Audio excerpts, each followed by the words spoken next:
오늘 말씀의 제목은 우리를 불편하게 하셔서 뜻을 이루시는 하나님입니다. 오늘 본문을 본 말씀의 제목처럼 하나님이 우리를 불편하게 하십니다. 그래서 뜻을 이루십니다. 우리가 기대하는 하나님의 모습은 아닙니다. 아마 우리가 기대하는 하나님의 모습은 수고하고 무거운 짐진 자들아 다 내게로 오라, 내가 너를 쉬게 하라는 말씀처럼 인생에 지치고 힘든 우리에게 쉼과 평안을 주시는 하나님, 아마 우리가 그런 하나님을 기대할 것입니다. 오늘 본문에 나타난 하나님은 그런 우리의 기대와는 다릅니다. 우리를 불편하게 하셔서 뜻을 이루십니다. 50절을 보면 여러분 이렇게 시작합니다. 나는 받을 세례가 있으니 라고 말씀하는데, 나는이라고 하는 바로 예수님을 말하는 거예요.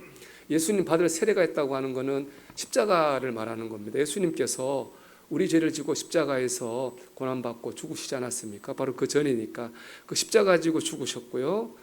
이를 통해 우리를 구원하셨죠. 그것은 전적으로 하나님 아버지의 뜻이었습니다. 즉 하나님 아버지의 뜻을 붙잡고 십자가 지는 게 바로 주님이 해야 될 세례인 거죠. 그런데 주님께서 십자가를 지고 죽으시고 하나님 뜻을 이루는 그 과정은 사실은 편하지 않아요. 그 뒤에 보면 나오잖아요. 그것이 이루어지기까지, 하나님의 뜻이 이루어지기까지 나의 답답함이 어떠하겠느냐 그랬습니다. 저 답답함이라는 말은요, 헬라어로 압박한다, 조여든다, 괴롭다 이런 뜻입니다. 그러니까 예수님이 하나님의 아들이니까 저절로 십자가를 지고 저절로 고난을 받고 그런 게 아닙니다. 그 십자가를 지고 하나님 뜻을 이루는 과정에 예수님도 많은 압박을 받고 쪼임을 당하고 괴로우셨다는 거예요. 마태복음 26장에 보면 예수님이 십자가 지기 전날에 겟세마네에 가서 기도하시잖아요. 뭐라고 기도하십니까? 하나님, 할 수 있거든. 이 자리 내게서 지나가게 해주세요. 그렇게 기도하잖아요. 얼마나 간절히 기도하셨든지 땀방울이, 핏방울이 떨어졌다. 그렇게 성경은 기록하고 있습니다. 하나님의 아들이신 예수님도 힘들고 괴롭게 하나님의 뜻을 이루셨습니다. 하나님은요, 우리를 불편하게 하셔서 뜻을 이루시는 분입니다. 51절 말씀은 더 충격적입니다. 51절 말씀 보면 내가 세상에 화평을 주려고 온 줄로 아느냐? 내가 너희에게 이르노니 아니라 도리어 분쟁하게 하려 함이로라 그랬습니다. 우리가 알고 있고 기대하는 하나님 평화의 왕이잖아요. 누가복음 2장에 보면 예수님이 오실 때 천사들이 말하잖아요. 하늘에는 영광이요 땅에는 기뻐하심을 입은 자들 중에 평화로다. 이게 우리가 생각하는 주님인데 오늘 말씀 우리가 주님을 잘못 알고 있어요. 주님은 평화가 아니라 분쟁을 주러 오셨다 이렇게 말씀하고 있습니다. 이 말씀을 오해하지 않으려고 한다면 이 평화라는 말을 잘 알아야 됩니다. 오늘 본문에 나오는 평화는 헬라어로 에이레네입니다. 에이레는 그 당시 이제 사람들 인사한 말이에요. 이 평화는 뭐냐? 아무 일이 없기를 바랍니다. 아무 일이 없는, 안녕하세요 똑같은 거죠. 아무 일이 없는 평화입니다. 하나님 우리에게 주시는 평화는 아무 일이 없는 평화가 아니고요, 샬롬입니다. 샬롬은 뭐냐? 하나님 안에서 누리는 평화입니다. 하나님은 우리에게 주시는 평화는 아무 일도 없는 평안이 아니라 하나님 안에서 누리는 평화, 참 평화죠. 그 참 평화를 주시기 위해서 세상적 편안함과 갈등하게 하고 분쟁하게 하시는 거예요. 기독교 역사에서 제일 위대한 신학자는 4세기의 신학자 어거스틴입니다. 가장 위대한 신학자입니다. 다 인정하는. 그런데 그가 예수님 믿음 좋은 집에 태어났지만 그는 믿음과 먼 삶을 살았어요. 그는 평생 젊었을 때 내내 쾌락을 추구했습니다. 육체적으로는 성적 쾌락을 추구했고요, 정신적으로는 철학에 심취했습니다. 그리고 30 넘게 살았는데 남은 게 없어요. 만족이 없어요. 스스로 그냥 육체의 정욕에 사로잡힌 삶만 남은 거예요. 자기 자신에게 실망을 했습니다. 서기 386년 8월의 어느 날에 어거스틴이 자기 집 정원에서 자신의 처지를 비관하며 울고 있었답니다. 근데 갑자기 아이들 소리가 들리더래요. 톨레레게 뭐냐면 라틴어로 집어 읽어라 이런 뜻이에요. 자꾸 톨레레게가 들리더랍니다. 그 소리를 쫓아갔더니 성경책이 한 권 놓여 있더랍니다. 성경책을 딱 폈더니 집어 읽은 거죠. 로마서 13장 33절 34절 말씀이 딱 나오는 거예요. 이 말씀입니다. 낮에와 같이 단정히 행하고 방탕하거나 술 취하지 말며 음란하거나 호색하지 말며 다투거나 시기하지 말고 오직 주 예수 그리스도를 옷 입고 정욕을 위하여 육신의 일을 도모하지 말라. 이게 다 지금까지 어거스틴이 살아오던 모습이 정확히 하나하나 기록되어 있는 거예요. 자기 자신에게 주신 말씀인 걸 어거스틴이 깨닫게 됩니다. 그러면서 하나님의 사람으로 거듭나게 돼요. 그리고 이제 위대한 신학자로 살았는데 그가 자기 일생의 신앙을 엮어서 고백록이라는 책을 썼거든요. 그 책에 이런 고백을 합니다. 주님, 주께서 우리를 위하여 우리를 지으셨기에 우리 마음은 주 안에서 안식하기까지 안식이 없습니다. 자기가 살아보니 그런 거예요. 하나님 안에서만 참 안식이 있습니다. 이것이 고백입니다. 여러분 그렇습니다. 나를 만드신 하나님, 나를 사랑하신 하나님, 그 하나님 안에 참 안식이 있습니다. 참 평화가 있습니다. 하나님 우리에게 참 평화를 주시려고 가짜 평화와 갈등하게 하시고 분쟁하게 하십니다. 즉 말씀을 정리하면 하나님은 뜻을 이루기 위해서 우리를 불편하게 하시고 참 평화를 주시기 위해서 세상 평화와 분쟁하게 하시는 분이라는 겁니다. 하나님 이것을 이루기 위해서 주님이 사용하시는 게 뭐냐? 바로 49절에 나오는 불입니다. 49절 말씀 볼까요? 다 같이 읽어봅니다. 내가 불을 땅에 던지러 왔노니 이 불이 이미 붙었으면 내가 무엇을 원하리요? 그랬습니다. 주님 우리 불을 던지러 왔어요. 그리고 이 불이 얼마나 우리에게 붙기 원하셨는지 이 불만 우리에게 붙으면 원할 게 없다고 그랬어요. 바랄 게 없다고 그랬습니다. 이 불이 뭘까요? 이 불을 헬라어로 피르라고 하는데요. 이 피르에 세 가지 의미가 있습니다. 첫째는 심판이고요. 두 번째는 정결이고 세 번째는 능력입니다. 먼저 이 불은요 심판의 불입니다. 주님 우리에게 심판의 불을 던지시는데요. 심판의 의미는 뭐냐? 드러낸다는 거예요. 여러분 심판 때가 되면 다 드러나요. 알곡과 가라지가 드러나요. 농부가요 자기 밭에다가 정성껏 알곡을 심었거든요. 근데 밤에 몰래 와서 원수 마귀가 거기에 가라지를 막 심어놨어요. 근데 문제는 뭐냐? 알곡 가라지가 어렸을 때는 이게 알곡인지 가라지인지 알 수가 없어요. 그래서 주인이 농부 일꾼들에게 말합니다. 그대로 둬라. 때가 되면 알곡과 가라지가 드러난다 라고 말해요. 그때 뽑으면 된다는 거죠. 그렇습니다. 심판의 불이 내게 임하면 내 안에 모든 것이 드러납니다. 내 안에 있는 알곡도 드러나고 내 안에 있는 가라지도 드러납니다. 여러분 우리는 완전하지 않잖아요. 우리 안에 가라지가 있습니다. 다듬어지지 않은 인격과 성품, 자녀나 재물이나 지나친 집착, 고집, 잘못된 습관, 우리 가라지가 있는데 이게 평상시에는 잘 드러나지 않아요. 언제 드러납니까? 심판의 불이 내게 임하면 그때 드러납니다. 그러면 심판의 불은 언제 임할까요? 시험 만나면 심판의 불이 임하는 겁니다. 고난 만나면 심판의 불이 임한 겁니다. 창세기 4장에 보면은 형 가인과 동생 아벨이 하나님께 제사를 드려요. 형 가인은 농사 짓는 사람이라 땅의 것으로 제사 드리고 아벨은 양 치는 사람이라 양으로 제사를 드렸거든요. 근데 하나님이 동생 아벨의 제사는 받으셨는데 형 가인의 제사는 안 받고 거절하셨어요. 왜 그랬을까? 학자들 간에 여러 의견이 많이 있습니다. 하나님이 채식보다 육식을 좋아하시나? 여러 의견이 있었어요. 근데 저는 이렇게 생각합니다. 그 이유는 하나입니다. 예배하는 사람의 차이입니다. 즉 가인의 예배가 거절당한 건요 예배자 가인에게 문제가 있었기 때문입니다. 제가 이렇게 말씀드린 이유가 있습니다. 하나님이 가인의 예배를 거절하셨잖아요. 가인이 어떻게 한지 아세요? 분노 때문에 안색이 싹 변합니다. 창세기 4장 6절 7절 보면요 하나님 말씀하셔요. 내가 분하여 안색이 변함은 어찌 됨이냐? 제가 너를 원하나 너는 죄를 다스릴지나 그랬습니다. 하나님이 거절하시면 어떻게 됩니까? 자기를 돌아봐야죠. 내가 뭐가 부족해서 하나님 거절하셨지? 자기를 돌아봐야 되는 거예요. 근데 가인은 그러지 않아요. 오히려 화가 나가지고 안색이 변했습니다.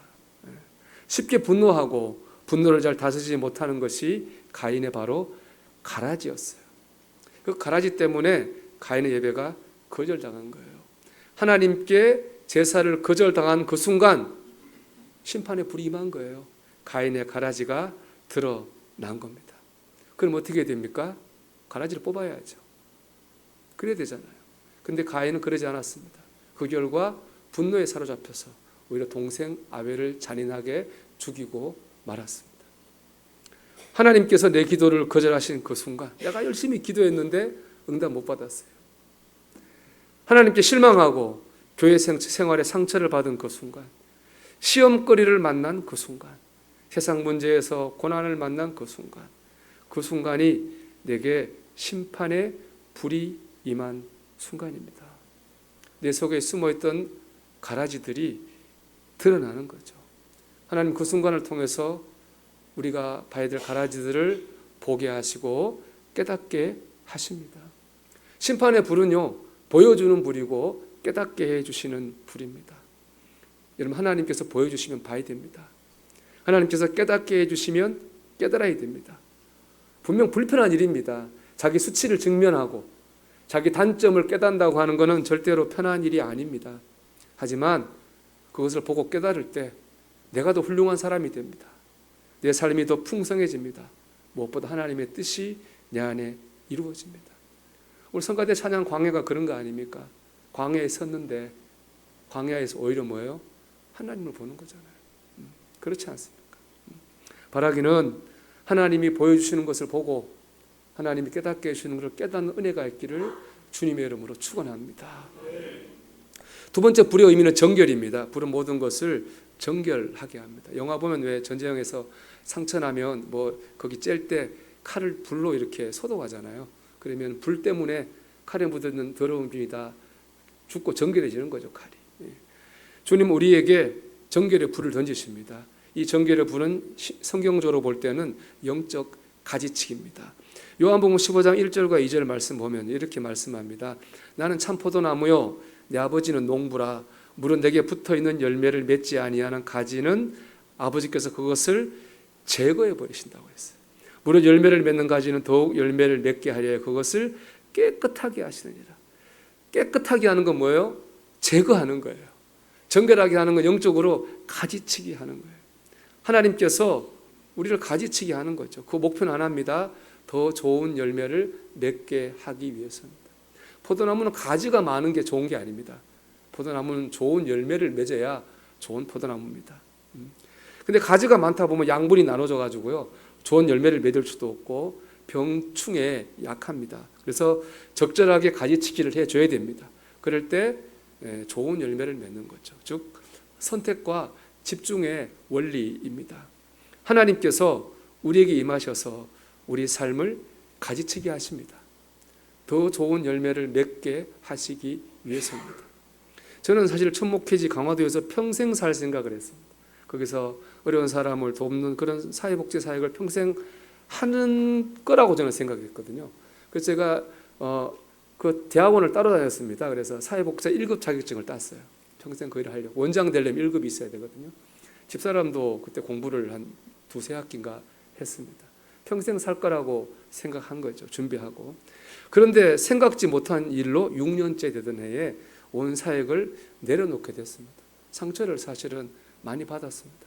가인처럼 분노의 감정을 참 다스리기도 어려웠어요. 그런데 현실적으로 막상 딱 일을 내려놓는 시간이 남잖아요. 그래서 뭐랬냐면은 어떻게 하다 보니까 성경 공부를 하게 됐어요. 그때 파노라마라고 성경을 망원경처럼 크게 보는 게 있거든요. 그것도 했고, 프리세트라고 현미경처럼 잘게 보는 것도 했어요. 내비게이터라고 주제별 성경 공부가 있거든요. 그것도 그 세 가지를 한 주에 한 거예요. 몇 달, 6개월 정도를.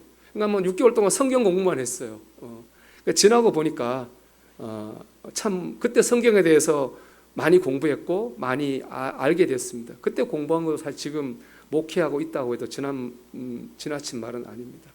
지나고 보니까 그때 하나님께서 제 삶을 가지치게 해주셨다고 저는 생각합니다. 다른 사람 돕고 하는 거 좋은데 목사가 말씀하라야지.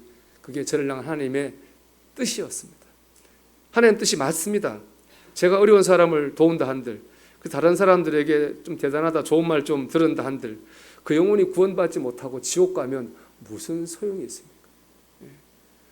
가지만 무성하고 열매를 맺지 못하는 포도나무에 불과할 뿐입니다. 말씀을 잘 전해서 그 영혼을 구원하는 길이 제가 집중해야 될, 선택해야 될 길이고 제 사명이죠. 여러분 노력하고 기대했던 이 뜻과 계획이 이루어지지 않아 실망하셨습니까? 낙심하셨나요? 믿음의 눈으로 보십시오. 지금 여러분에게 정결의 불이 임한 겁니다. 하나님께서 여러분의 삶을 가지치기 하고 계신 겁니다. 더 좋은 열매를 맺게 하려고 여러분의 삶을 인도하고 계십니다. 그러므로 실망하고 낙심될 때 더더욱 하나님께 집중해야 됩니다. 무엇보다 예배와 말씀에 집중하십시오. 신앙생활에 가장 소중한 것은 예배와 말씀입니다. 마리아 생각해 보십시오. 예수님께서 그 마르다 마리아 집에 갔거든요. 그때 마르다는 주님 섬긴다고 열심히 일했잖아요.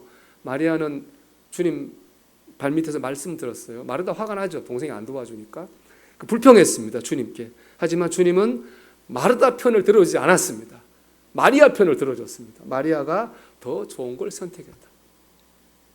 봉사가 필요 없다는 말이 아닙니다. 봉사가 중요하지 않다는 말이 아닙니다. 이것은 주님 분명히 얘기했어요. 더 좋은 것.